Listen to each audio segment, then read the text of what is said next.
3월 26일 금요일 선한 사마리아인 말씀 같이 나누도록 하겠습니다.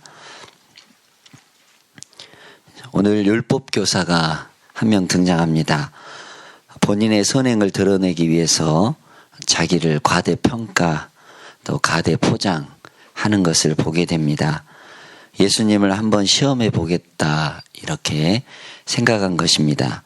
오늘의 질문은 뜻밖에도 이웃이라는 주제로 넘어가게 됩니다. 누가 내 이웃이냐 질문하게 됩니다. 예수님은 선한 사마리아인 이야기를 해주십니다. 예화로 만드신 이야기일 수 있고 실제로 그 당시에 있었던 이야기라고도 알려져 있습니다. 예루살렘에서 여리고로 내려가는 길은 사람들이 꽤 다니는 길이었고 또 장사하는 사람들이 자주 이용하는 길이었기 때문에 강도들이 그 당시에 출몰을 했습니다. 그래서 실제 이런 일이 일어날 수 있었습니다. 강도 만난 자가 피를 흘리며 죽어가고 있는데도 불구하고 제사장은 그냥 지나갔습니다. 레위인도 그냥 지나갔습니다. 피했다라는 표현을 우리가 볼 수 있는데 오늘날은 누가 지나갔다는 이야기입니까? 목사가 그냥 지나갔다는 것입니다. 또 집사도 그냥 피해갔습니다. 오늘날로 치면 불신자가 그를 도왔다라는 겁니다. 예수님께서 왜 의도적으로 이 사마리아 사람을 여기에 등장시키는 것일까요? 그 당시 유대인과 사마리아 사람들은 상종하지 않았습니다. 여러분들이 잘 아다시피 쳐다보지도 않았고 이야기도 하지 않았습니다. 입에 사마리아라는 말을 올리지도 않았습니다. 그런데 예수님께서 무슨 비유를 들거나 또 어디를 가실 때 사마리아를 일부러 택하시는 것을 볼 수 있습니다. 예루살렘으로 올라갈 때 유대인들은 갈릴리 북쪽 사람들은 유다 내려갈 때 남유다로 내려갈 때 사마리아 땅을 밟지 않았습니다. 그 신발이 사마리아 땅의 흙을 묻히지 않고자 하는 행동이었죠. 가까운 길을 돌아서 멀리 지나갔습니다. 그런데 예수님께서는 비유를 들거나 무슨 말씀하실 때 이 사마리아를 꼭 들먹입니다. 좀 불편한 진실이고 또 불편한 이야기죠. 어떻게 해서 예수님께서는 이 사마리아 사람들을 마음에 품을 수 있었을까? 품게 되었을까? 우리는 이 사실을 생각하면서 곰곰이 우리가 한번 묵상을 해봐야 됩니다. 우리가 교회를 다닌다고 하고 교인이라고 하지만 딴에는 우리 스스로가 예수님을 잘 믿는다고 하지만 우리 마음 가운데는 지울 수 없는 사람들이 있습니다. 블랙리스트라고 합니다. 꺼리는 사람이 있다라는 거죠. 저나 여러분들이나 한 명 정도는 있습니다. 어느 누가 마음속에 이 블랙리스트가 없느냐? 문제는 그리스도인조차도 마음 가운데 이 블랙리스트를 가지고 있다라는 겁니다. 인간은 누구나 그 리스트를 가지고 있습니다.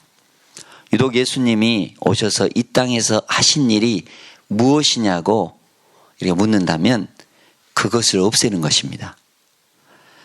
그것을 인정하지 않으셨습니다. 그래서 예수님은 이 편과 저 편을 가르지 않으셨습니다. 내 편과 남의 편을 가르지 않았습니다. 사마리아인이 자주 등장하는 까닭이 그 이유입니다. 예수님께서는 오늘 율법 교사의 대화를 통해서 도대체 누가 내 이웃이냐? 이웃의 비유를 할 때 사마리아인을 등장시킵니다. 그들이 상종도 하지 않고 온수처럼 여겼던 온수로 여겼던 사람이 내 이웃이 되었다면 누가 내 이웃이냐? 율법 교사가 대답을 하지 못하고 그냥 자비를 베푼 사람입니다. 그냥 사마리아 사람입니다 하면 될 것을 정확히 대답하지 못합니다. 자비를 베푼 사람이 우리의 이웃입니다. 이것이 우리가 읽는 우리 본문의 스토리입니다. 너무나 잘 아는 이야기죠. 저는 이 말씀을 보면서 이 마태복음의 5장에 있는 말씀을 한번 보게 되었습니다. 43절에서 48절인데 또 내 이웃을 사랑하고 내 온수를 미워하라 했다는 것을 너희가 들었으나 내가 너희에게 이르노니 너희 온수를 사랑하며 너희 박해하는 자를 위하여 뭐라고요? 기도하라. 이같이 한즉 하늘에 계신 너희 아버지의 아들이 되리니 이는 하나님이 그 해를 악인과 선에게 비추시고 비를 의로운 자와 불의한 자에게 내려주심이라. 너희가 너희를 사랑하는 자를 사랑하면 무슨 상이 있으리요? 세리도 이같이 아니하느냐? 또 너희가 너희 형제에게만 무난하면 남보다 더하는 것이 무엇이냐? 이방인들도 이같이 하느니라. 그러면서 결론을 내리시죠. 너희도 하늘에 계신 아버지의 온전하신 것 같이 뭐하라고요? 온전하라. 예수님이 말씀하셨지만 온수를 사랑하라는 것을 실천한 사람이 몇 명이나 되겠습니까? 이것이 우리의 신앙의 발목을 잡는다는 걸 우리는 너무나 잘 압니다. 온수를 사랑하기는커녕 가까이 하기도 어렵습니다. 그래서 이 문제를 그냥 넘어가기에는 그리스도인이 될 수 없다는 것을 솔직히 인정하기 싫지만 인정해야 합니다.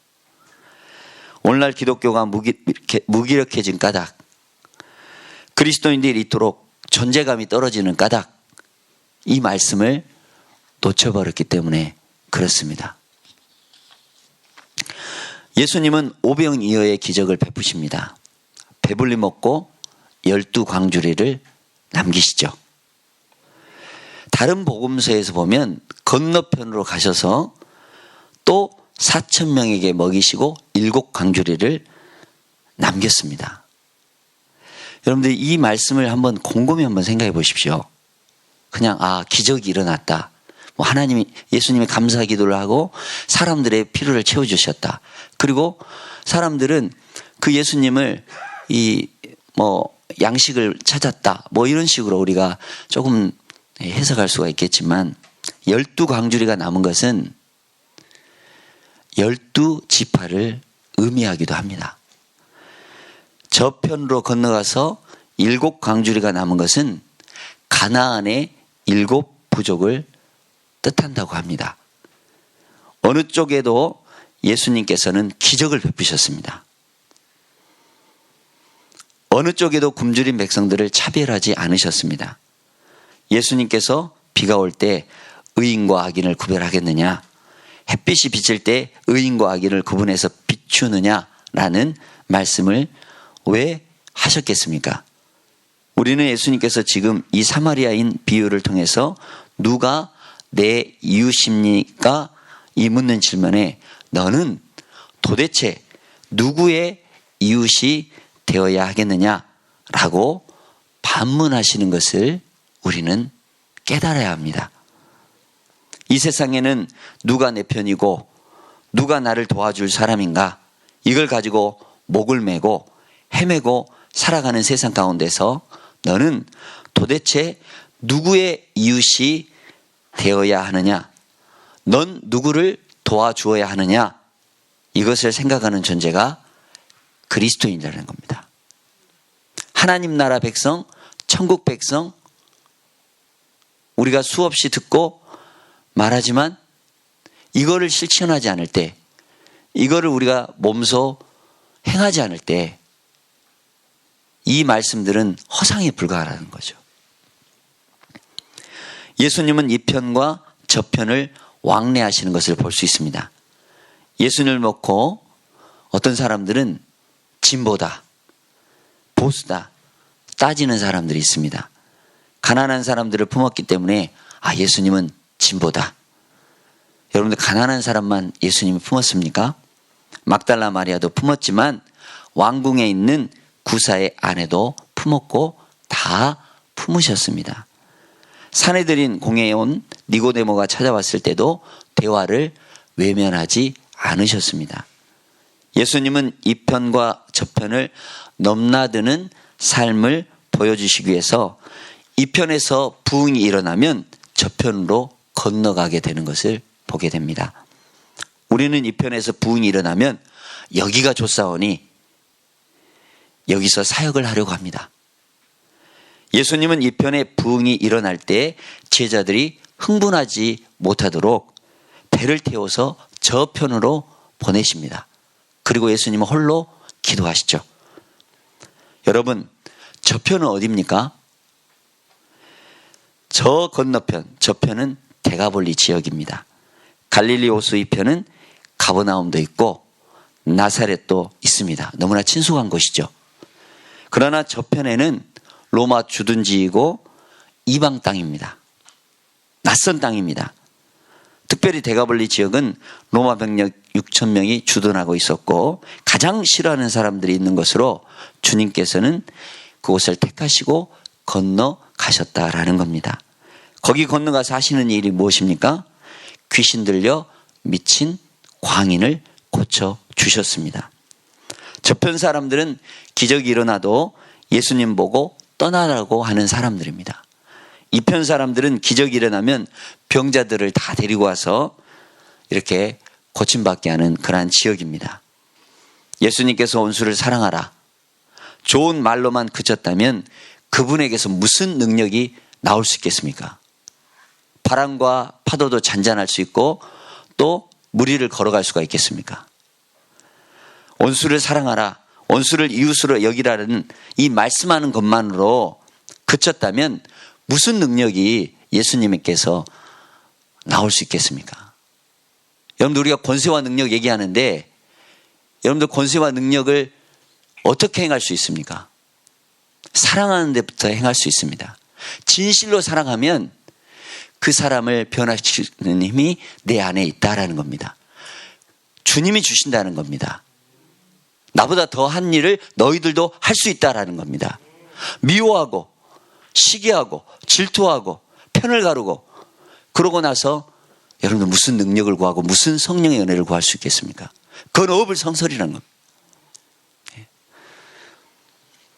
예수님은 거라사 지방으로 건너가셔서 그곳에서 그 사람들조차 상종하지 않는 귀신 들린 사람을 고쳐주셨습니다. 고쳐주었다고 그곳에서 예수님이 환영받거나 대접받지도 않으셨습니다. 그런데 그곳에 가셨다라는 겁니다. 떠나라고 하죠. 귀신 들려 고침받는 것보다도 돼지가 소중했기 때문이기도 하고 어쩌면 이분 때문에 내 재산에 어떤 손실이 있을까봐 염려가 있었기 때문에 떠나라고 했던 것입니다. 그럼에도 예수님은 이편 저편을 가르지 않고 가시는 그 발걸음에 우리는 주목을 해 보아야 한다라는 겁니다. 여러분들 기독교가 남긴 가장 큰 공헌이 무엇이겠습니까? 한나 아렌트라는 정치 이 사상가는 이렇게 이야기합니다. 이 땅에 적의 개념을 바꾸어 놓고 용서의 개념을 이 땅에 진실로 가져온 것이 기독교가 한 것이다. 그렇습니다. 여러분들 인간이 용서가 됩니까? 솔직히 말하면 여러분들 내 마음에 칼을 갈고 있는 사람이 누구입니까? 누구를 용서하고 사십니까? 여러분들 그냥 안 보고 사는 것이 훨씬 더 편합니다. 그렇죠? 정말로 여러분들 용서가 되셨습니까? 그렇다면 그분을 찾아가서 그 온수가 이웃이 되게 하라는 것입니다. 우리가 이웃사랑, 선한 사마리아, 정말 이웃이다. 우리가 이렇게 말씀을 깨닫기도 하지만 온수 같은 사람도 이웃으로 삼는 것이 진짜 이 말씀의 교훈이고 또 묵상의 포인트라고 생각합니다. 예수님은 그 발걸음을 위해서 사마리아 땅을 일부러 지나가십니다. 여러분들이 잘 알고 있는 사마리아 수가성 여인 아시죠? 사마리아 사람조차 상종하지 않았던 남편이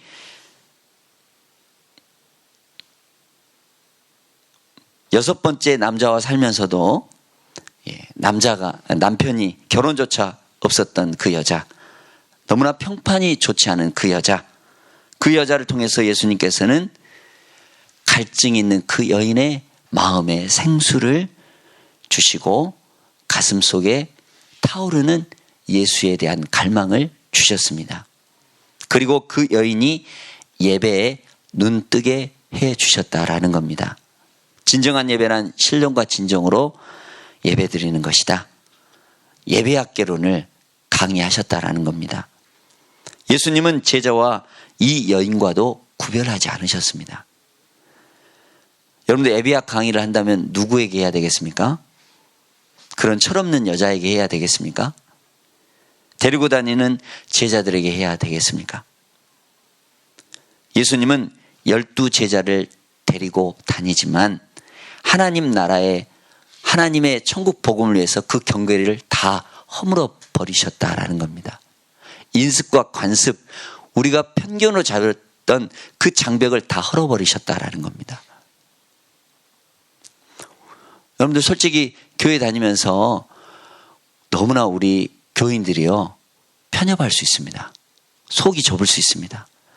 넓으라고, 깊으라고, 더 먼저 나가라고 이렇게 하시는데 우리는 너무나 우리 안에서 우리 스스로 우리끼리만 그렇게 살아갈 수 있습니다. 요한복음 7장 30절 38절에 보면 이 여인을 향해서 우리 예수님이 생수의 강을 터뜨려 주시죠. 누구든지 목마른 자는 내게로 와라. 나를 믿는 자는 성경의 이름과 같이 그 배에서 생수의 강이 흘러나오리라. 이 여인을 만나고 한참 뒤에 예루살렘 성전에서 이 말씀을 선포하십니다. 사마리아 여인에게 뿐만 아니라 그곳에 온 유대인들에게조차 너희들이 정말 생수의 강이 흘러야 된다라는 겁니다.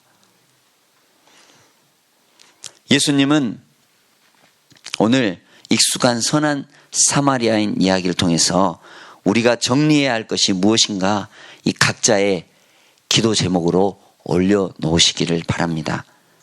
여러분들 블랙리스트는 누구에게나 있습니다. 예수님 만난 사람만이 오직 그 안에 예수님이 가득한 사람만이 여기서 자유로울 수 있습니다. 그래서 누가 우리 이웃이냐 이렇게 묻지 않고 나는 누구의 이웃이 되어야 하느냐 하는 질문을 할 때 그 이웃에 우리는 온수까지도 포함시키는 존재가 되었다라는 겁니다. 여러분들 얼마나 고상합니까? 여러분들의 삶이 얼마나 수준 높은 차원에 이르렀습니까? 그런데 자꾸 예수님 믿는다고 하면서도 그 수준을 왜 자꾸 내려뜨리고 왜 세상 사람들의 손가락질을 받고 세상 사람들에게 그렇게 우리는 무기력한 그런 존재가 됩니까? 구원의 본질 아니겠어요? 구원이란 그분에게서 그 구분에서부터 풀려나는 것을 의미하는 거죠. 에브라함 여러분 링컨 대통령 잘 아실 겁니다. 가장 자기를 못 살게 귀찮게 하고 이 비평을 하는 이 사람을 국무장관으로 임명을 하게 됩니다. 참모들이 아무도 그 사람 국방장관 시켜서는 안 된다고 할 때 나를 100번 수천 번 수모하더라도 수치를 주더라도 국방장관 역할을 잘하는 사람이면 되지 않느냐. 그래서 앉힌 사람이 스탠튼입니다. 여러분들 우리나라 얼마나 땅도 좁고 또 사람들도 적습니까? 그런데 언제까지 이 편 저 편 좌우로 나눠서 정말 그 사람이 그 일을 할 만한 사람이라면 그것을 세워서 국가의 이익을 위해서 여러분들 세워야 되지 않겠어요? 우리가 전도할 때 이 사람은 전도하고 이 사람은 아니죠. 우리는 정말 예수 그리스도의 사랑의 마음을 가지고 정말 온수까지도 사랑하는 마음으로 그 사람도 구원받아야 할 사람으로 여기고 여러분들 다가가면 그 마음을 봄눈 녹듯 녹이게 하시는 분은 바로 성령님이라는 겁니다. 그 사람도 반드시 구원받아야 할 사람이라는 것을 우리는 깨닫게 하는 것이죠. 진정한 그리스도인만이 이 편, 저 편에서 벗어날 수 있는 사람입니다. 보수냐, 진보냐, 좌냐, 우냐. 여러분들, 좌우의 질서가 중요한 게 아닙니다. 상하 질서가 더 중요합니다. 여러분들 누가복음 10장 27절 28절 우리가 읽었지 않습니까? 마음을 다하며 목숨을 다하며 힘을 다하여 뜻을 다하여 주 너의 하나님을 사랑하라. 이 상하 질서가 제대로 되면 내 이웃을 내 몸과 같이 사랑하는 것, 여러분들 당연히 되는 것이죠. 상하가 흐트러졌는데 좌우가 무슨 의미가 있겠어요? 우리가 누구를 나무라고 누구를 비난할 처지가 됩니까? 그래서 오늘 우리가 정말 예수님, 주님 만난 자로, 섬기는 자로, 우리가 구원받은 자로 산다는 것은, 우리가 진실로 정말 주님 앞에서 부끄러움 없이 산다는 것은 이 리스트를 하나 지워가는 것입니다. 그래서 주님께서 명령하신 대로 너를 박해하는 자를 위해서 기도하라. 원수의 이웃이 되어 주어라. 여러분, 원수 하나 이웃이 되면 세상에 어떤 일이 일어나겠습니까? 상상할 수 없는 일이 일어나지 않겠습니까? 그렇죠? 그런데 우리는 걸핏하면 원수를 만든다라는 겁니다. 부부지간에도 원수를 만들어 놓고, 제가 그렇다는 건 아니고요. 자식하고 부모 간에도 원수를 만들고, 형제 집안에도 원수 만들어 놓고, 여러분들 날마다 하는 일이 원수 만드는 일 아닙니까? 여러분들이 잘못한 것이 있기 때문에 제가 이렇게 오늘 이 새벽에 말씀드리는 것이 아닙니다. 혹시 저부터도 블랙리스트에 남은 사람이 있는가? 이 말씀을 준비하면서 곰곰이 저도 생각을 해보았습니다. 그래서 저도 그 기도 제목을 가지고 오늘 나온 것입니다. 내가 오늘 철저히 한번 지워보자. 섭섭한 게 남아있다면 저도 마찬가지죠. 말뿐인 사람뿐이죠. 아직도 괘씸하게 생각하는 것이 있다면 마찬가지 아니겠습니까? 우리가 날마다 정말 기도의 자리에 나온다는 게 그냥 그 리스트 하나 지우는 것입니다. 한 가지 기억해야 될 것이 있다면, 누가 이웃이 되어야 할 것인가? 그리고 내가 원수 같은 사람을 어떻게 용납할 것인가? 어떻게 하면 그 원수와 친구가 될 수가 있는가? 어떻게 하면 그 원수를 이웃으로 삼을 수 있는가? 그리하여 우리의 발걸음이 이 편, 저 편을 가리지 않고 찾아가는 발걸음이 되기를 축복합니다. 오늘 기도할 때 말씀하신 대로 오늘 그 리스트를 지우는 이 시간이 되시기를 바랍니다. 조금이라도 남아있고 희미하게라도 보이고 아직까지 글씨가 남아있다면 그것을 찢어버리든지 긁어내버리든지 아주 없애는 이 시간 되시기를 바랍니다. 선하신 주님 모신 마음은 평화가 깃든 마음이기 때문에 그렇습니다. 예수 안에 있는 사람은 자유함을 누리는 사람이기 때문에 그렇습니다. 천국 백성, 하나님의 자녀들은 얽매이지 않아야 하기 때문에 그렇습니다. 여러분들, 우리는 죄의 종이 아니라 의의 사람들이기 때문에 그렇습니다. 이 시간 함께 기도하겠습니다.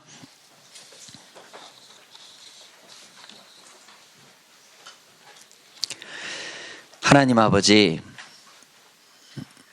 솔직히 우리 마음 가운데 해결되지 않는 부분이 있습니다.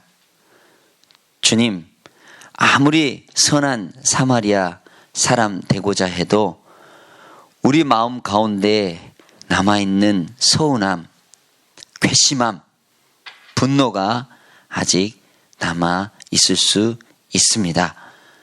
성령님, 우리 마음 가운데 오셔서 불처럼 바람처럼 오셔서 각 사람 머리 위에 임하셔서 우리가 내 힘으로 내 능으로 지울 수 없는 찢어버릴 수 없는 그 종이 그리스도 성령의 불길로 태워주시기를 간절히 원합니다.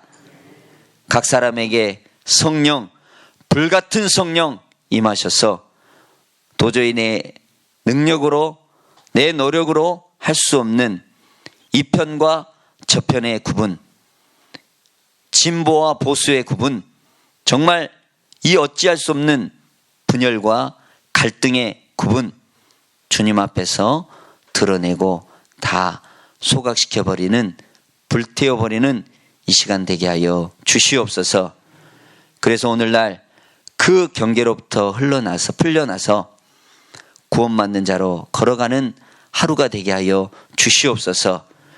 어디를 가더라도 주의 시선으로 긍휼한 마음으로 바라보게 하셔서 그도 나도 죄인일 뿐인데 내가 누구를 더 죄인으로 징치하고 질책하지 않도록 주님 우리 가운데 역사하시고 인도하여 주시옵소서. 성령님 우리를 주장하여 주셔서 하나님 아버지 죽는 날까지 이 편 저편도 가르지 않고 살 수 있도록 성령님 우리 안에 경계선을 다 허물어 주시고 주님께서 원수된 우리를 하나님과 화목시켰다면 우리도 누군가를 원수로 대하지 않고 화해할 수 있는 정말 굿 네이버스, 화해자로 선한 이웃으로 살아갈 수 있도록 은혜 더하여 주시옵소서. 하나님 사순절 또 고난주간이 다가옵니다. 하나님 이때 정말 저희들 한 영혼 품고 전하게 하시고 부활의 생명 함께 나눌 수 있도록 하나님 전도자로의 사명 감당하도록 도와주시옵소서. 그래서 하나님의 나라가 더 속히 올 수 있도록 은혜 베풀어 주시옵소서. 새벽 예물 하나님께서 기뻐하시고 축복하시고 넉넉히 채워주시고 받아 주시옵소서. 우리를 사랑하시는 예수 그리스도 이름으로 기도 올리옵나이다. 아멘.